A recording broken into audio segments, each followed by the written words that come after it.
प्रारंभ में पहली बार आप कब मिले? जरूर कहना नहीं, आप चलते रहिए।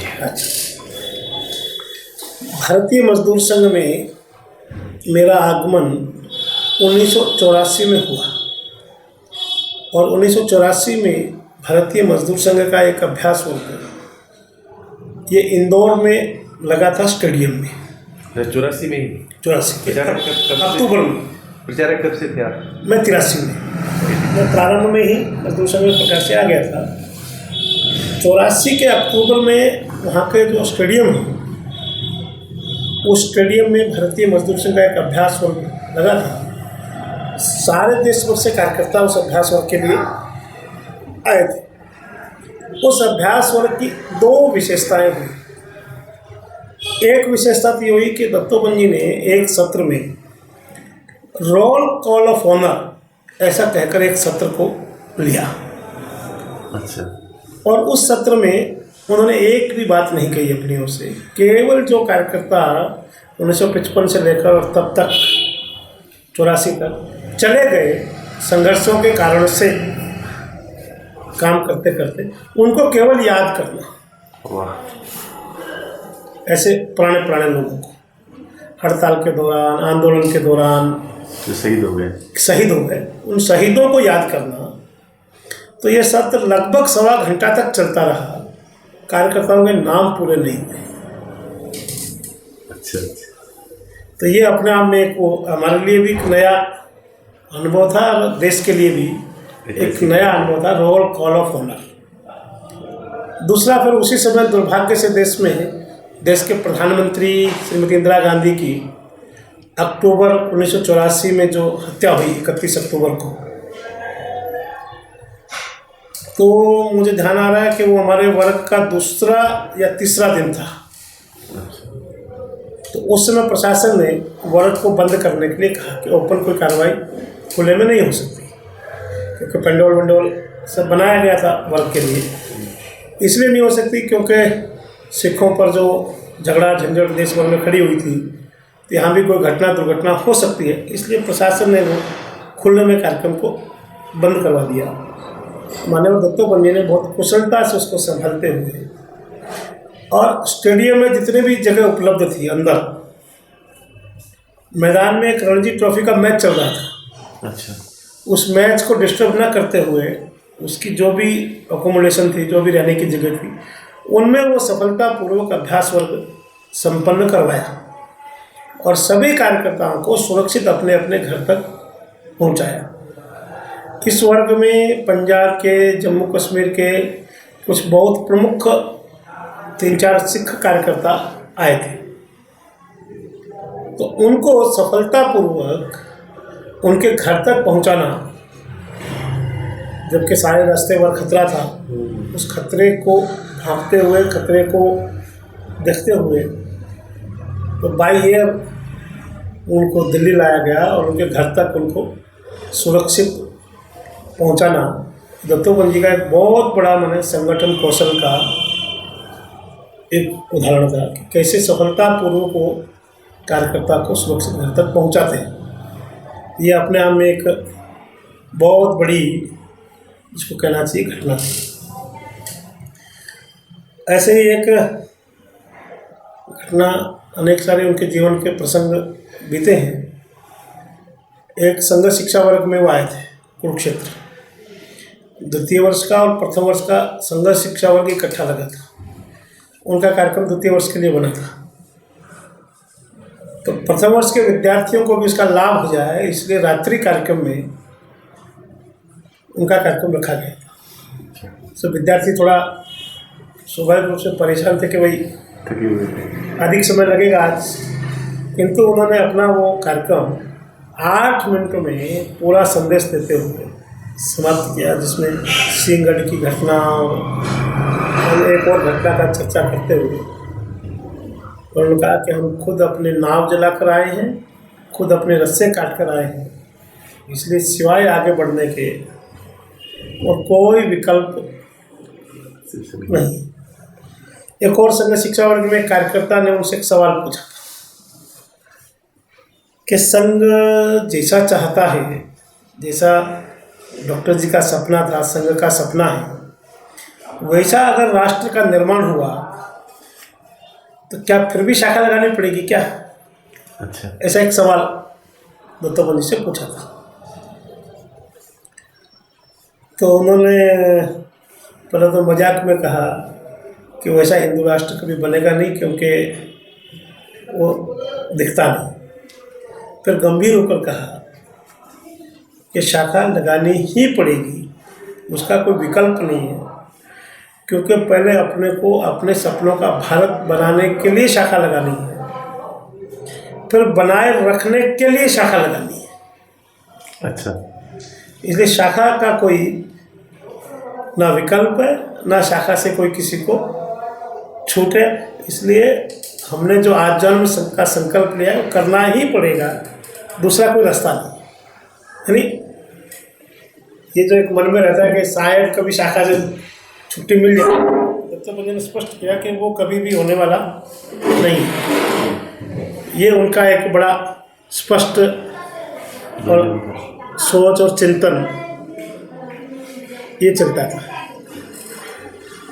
ऐसे कार्यकर्ताओं को संभालने के कोई प्रसंग आपको ध्यान में हो?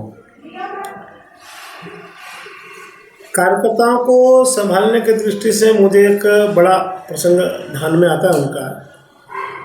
हमारे एक हरियाणा के बहुत ज्येष्ठ श्रेष्ठ कार्यकर्ता थे, प्रारंभ काल से ही जुड़े हुए मजदूर संघ से, प्रोफेसर सुखनंदन सिंह जी। उनकी 99 में डेथ हुई। उससे पहले जब वो अस्वस्थ चल रहे थे, लंबे समय से अस्वस्थ थे, किंतु अस्वस्थता के बावजूद भी मजदूर संघ का काम करते थे नियमित रूप से। तो एक बार उनको लगा कि कुछ गड़बड़ है दादा। केवल एक व्यक्ति से मिलने दिल्ली से स्पेशल गए, उनके घर गए, दिन भर उनके साथ रहे और उनसे संगठन की, अंदर की, बाहर की, कड़वी मीठी सब प्रकार की चर्चाएं अकेले में उन्होंने की। अच्छा। तो उसके बाद वो शाम को वापस दिल्ली आ गए, जिस गाड़ी से उनको आना था। हमने देखा कि उसके बाद वो कार्यकर्ता अस्वस्थ होते हुए भी जीवन के अंतिम क्षण तक, यानी जिस समय उनकी मृत्यु हुई उस समय भी वो काम पर थे। अच्छा। एक पत्रकार वार्ता में वो थे, पत्रकार वार्ता में कोलैप्स हुए। तो कार्यकर्ता की चिंता करना यानी एक एक व्यक्ति को संभालना, ये उनका। और एक और ध्यान में आता है विषय, उनके लिए कोई छोटा और बड़ा नहीं था। वो सामान्य से सामान्य मजदूर को भी उतना ही तवज्जो देते थे। जैसे एक घटना मैं आपको बताता हूँ।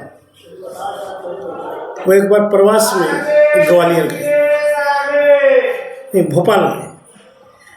भोपाल सामान्यतः वो किसी को पैर छूने की इजाज़त नहीं देते थे। सामान्यतः किसी भी आयु वर्ग का व्यक्ति रहे, उसको पाँव छूने की इजाज़त नहीं देते थे।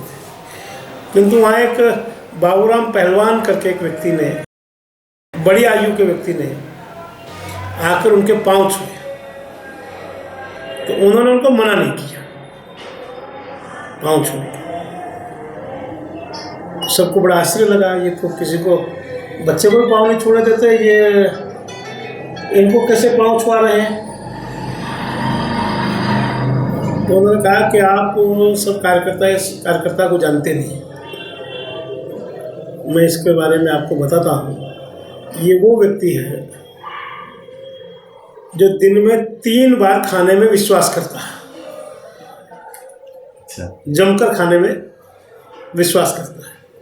होटल पर एक बार बैठ जाए तो दूसरी बार इसको कोई बैठने की अनुमति नहीं देता अपने। किंतु इस व्यक्ति ने 1956 में भारतीय मजदूर संघ के लिए पहली भूख हड़ताल की। अच्छा, ग्रेट। 1956 में। और वो एक टेक्सटाइल मिल है भोपाल में, रेलवे स्टेशन से थोड़ा दूरी पर, वहाँ भूख हड़ताल हुई।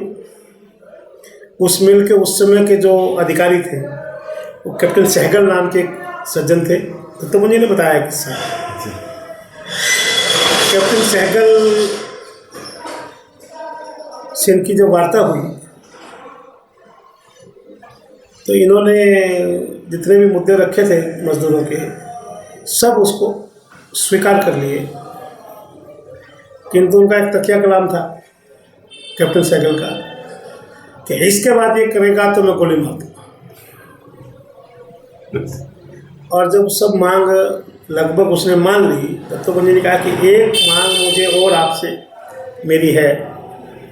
बोल नहीं, तुम बंगाली आदमी हो, तुम मेरे कमरे से बाहर निकलो, तुम मुझे बंगाल के जादू में फंसाए हो, तुम मुर्गा बनाओगे क्या बनाओगे तुम्हारा पता नहीं, इसलिए तुम नहीं, मुझे एक बात क्या कहना बताइए। तो शाम को आप आकर अपने हाथ से जूस पिलाकर उस व्यक्ति का, कार्यकर्ता का अनशन तुड़वाइए। अच्छा। तो शाम को समय पर आया वो, गेट मीटिंग थी। गेट मीटिंग में उसने कहा कि आपकी ये मांग थी, हमने पूरी कर ली, इसलिए ये भूख हड़ताल समाप्त करो। जूस पिलाया और फिर कहा कि यदि आज के बाद कोई भूख हड़ताल करेगा तो मैं गोली मार दूँगा। और ये कहकर माइक फेंक कर और वो व्यक्ति अंदर चला गया। और 24 घंटे के अंदर उसने सारी मांगों को स्वीकार किया था, उसको लागू कर दिया। अच्छा। 1956 में। तो ये व्यक्ति बाबूराव वो व्यक्ति है जिसने पहली हड़ताल की, इसलिए इसको हमने पाँव छूने की अनुमति दी, ऐसा दत्तोपंत जी बताया। एक और गेट मीटिंग का अनुभव, एक गेट पर कम्युनिस्ट हमारे खिलाफ एक आवाज़ बुलंद करते थे। भारतीय मजदूर संघ नया नया बना है, एक आवाज़ बुलंद करते थे कि ये नेकर वाले, हाफ पेंट वाले, चोटी वाले, ये मैनेजमेंट की दलाली करने के लिए ट्रेड यूनियन में आए। ये दलाल है मैनेजमेंट के, क्योंकि बहुत सारे उद्योगपति संघ से जुड़े हुए हैं, इसलिए ये आरोप लगाना बड़ा आसान है। उस कार्यकर्ता ने दत्तोपंत जी से बुलाया कि हमारे खिलाफ ऐसा ऐसा आरोप लगता है, हम क्या करें। दत्तोपंत जी ने कहा मैं आता हूँ, गेट मीटिंग रखिए। दत्तोपंत जी उस गेट मीटिंग में गए, तो उसमें दत्तोपंत जी का भाषण हुआ। तो भाषण में दत्तोपंत जी ने कहा कि भाई हमारे खिलाफ हमारे वामपंथी मित्र आरोप लगाते हैं कि हम मैनेजमेंट के दलाल हैं। मैं इसका विरोध करने के लिए नहीं आया हूँ, मैं इसको स्वीकार करने के लिए आया हूँ कि भारतीय मजदूर संघ मैनेजमेंट का दलाल है, किंतु कम से कम वो भारतीय मैनेजमेंट और भारतीय संगठन है। हम किसी रूस की रखेल नहीं है, ये हमारे कम्युनिस्ट रूस की रखेल है, ऐसा आरोप लगाया। तो बाद में वहाँ के कम्युनिस्ट नेता आकर मिले कि दत्तोपंत जी ये अंडर द बेल्ट अटैक करना ठीक नहीं है। उन्होंने कहा हाँ लगता तो मुझे भी है, किंतु यदि आप अंडर द बेल्ट अटैक करेंगे तो हमको भी करने में कोई संकोच नहीं है। तो उसके कारण से फिर वो आपसी जो आरोप प्रत्यारोप का दौर था वो बंद हुआ। इस प्रकार का दत्तोपंत जी के जीवन के अपने आप में बड़े अनुभव हैं। एक अनुभव वो और सुनाया करते थे, मैं अपना एक अनुभव बताने से पहले एक अनुभव और सुनाया करते थे।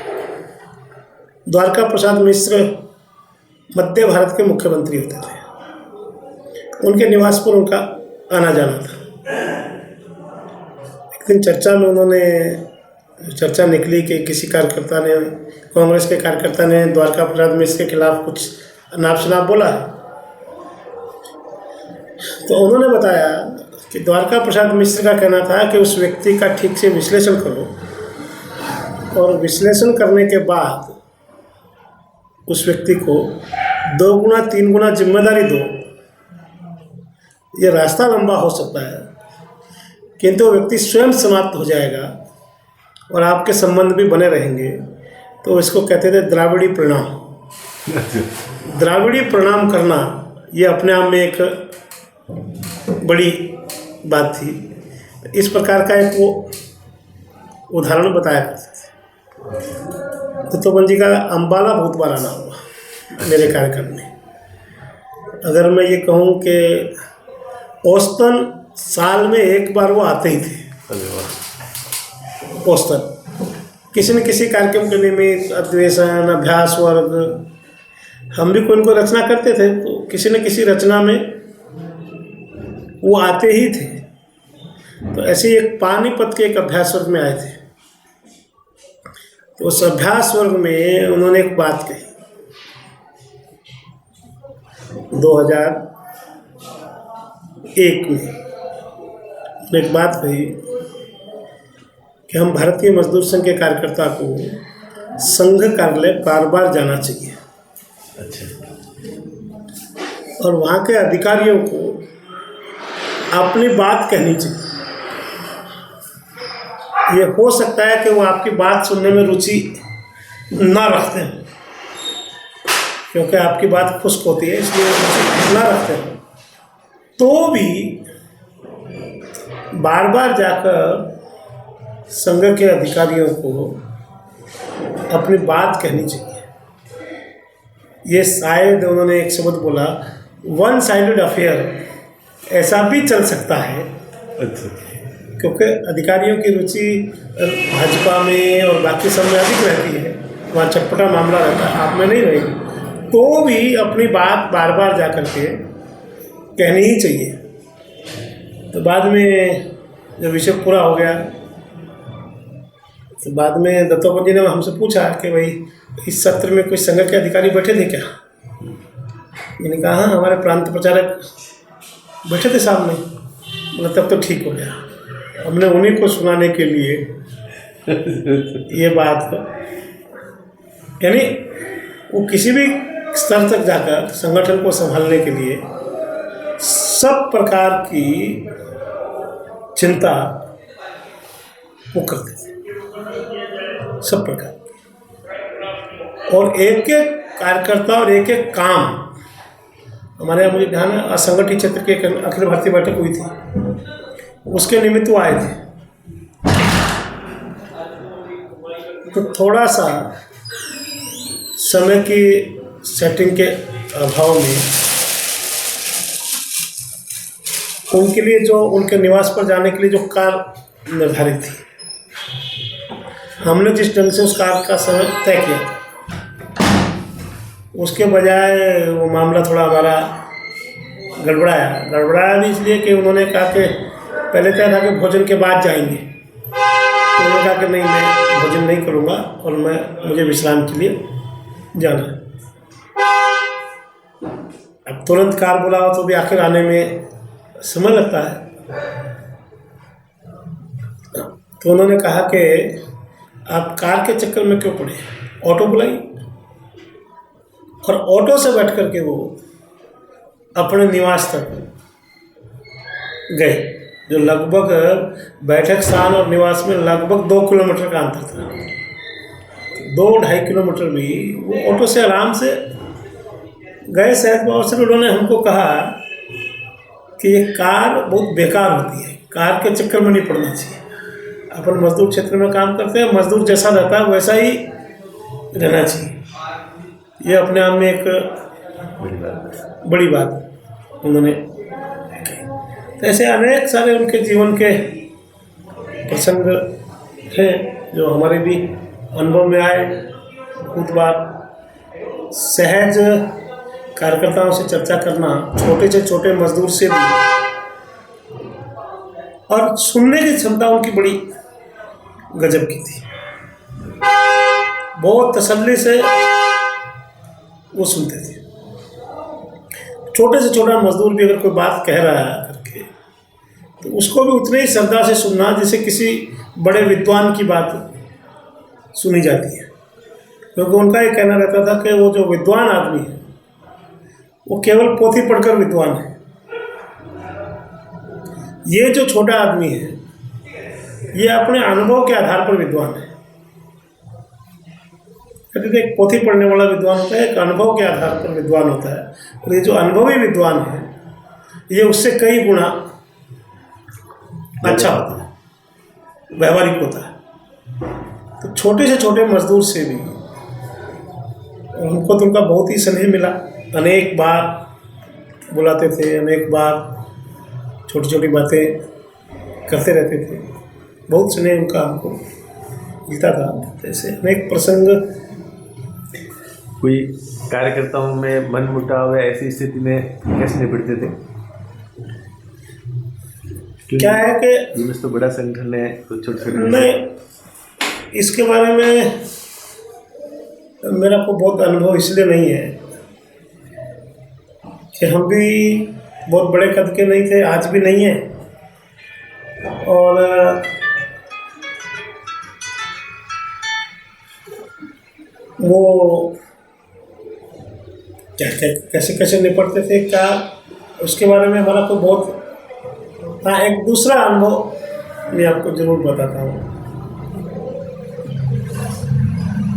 वो एक बार अम्बाला आए थे। ये घटना है शायद 97 की, 1997 की घटना है। तो पत्रकारों ने उनसे बात करनी चाहिए, क्योंकि पत्रकारों ने, क्योंकि वो उस समय तक कुछ बड़ी बड़ी बातें, ऐसी बातें बोल चुके थे जो लोगों को सीधा हिट करती थी।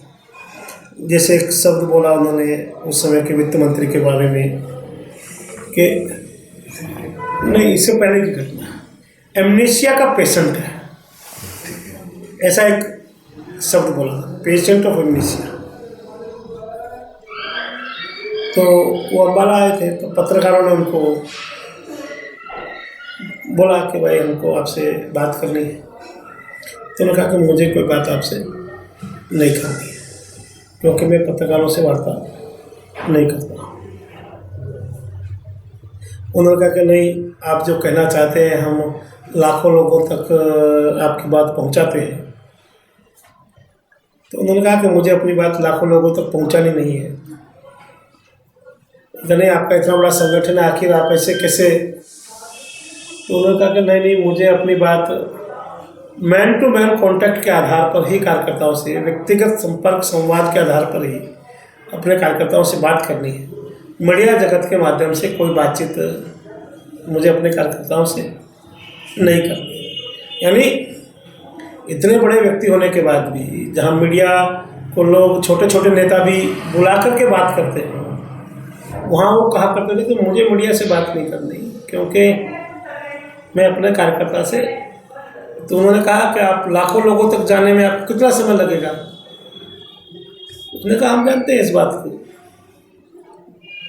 किंतु हमारा माध्यम वही है, सशक्त माध्यम वही है, वास्तविक माध्यम वही है। हम अपने कार्यकर्ता से व्यक्तिगत वार्ता करते हैं, मीडिया के माध्यम से हम वार्ता नहीं करते। तो उन्होंने कहा कि हमको भी तो कुछ समाचार आप आए तो बनाना है। उन्होंने कहा हाँ, मेरा कार्यक्रम है, सारा अधिवेशन है, उसमें हम अपनी बात करेंगे। आपको जो समाचार बनाना उसमें से बनाइए, किंतु मैं कोई व्यक्तिगत वार्ता किसी से करने वाला नहीं, क्योंकि मुझे अपनी बात लाखों लोगों तक पहुंचानी नहीं है। मुझे अपने कार्यकर्ता से व्यक्तिगत संवाद के माध्यम से ही विषय करना है। यानी इतना बड़ा व्यक्ति होने के बाद भी, और जबकि उस समय अम्बाला का तमाम मीडिया और कुछ पत्रकार तो विशेष करके चंडीगढ़ से आए थे कार्यक्रम को लिए, क्योंकि उत्तर भारत का चंडीगढ़ एक मीडिया का बड़ा केंद्र है। तो कुछ पत्रकार, इलेक्ट्रॉनिक मीडिया के लोग, प्रिंट मीडिया के लोग वहाँ से आए थे। तो उन्होंने सबसे वार्ता करने से इनकार कर दिया और हमको डांट पड़ी। अच्छा, कि बुलाए क्यों? तो हमने कहा कि हमने बुलाया नहीं, हमने तो कार्यक्रम, सार्वजनिक कार्यक्रम की जानकारी उनको दी थी। नहीं करने के सार्वजनिक कार्यक्रम के अलावा उन्होंने जब आपसे पूछा हो कब आएंगे, क्या आएंगे, तो आपने बताया होगा। तो आगे से ऐसा नहीं करना, ऐसा उन्होंने हमको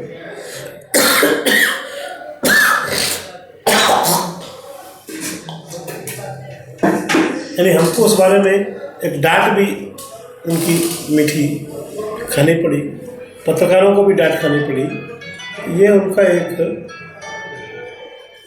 स्वाभाविक था, पर इसको बंद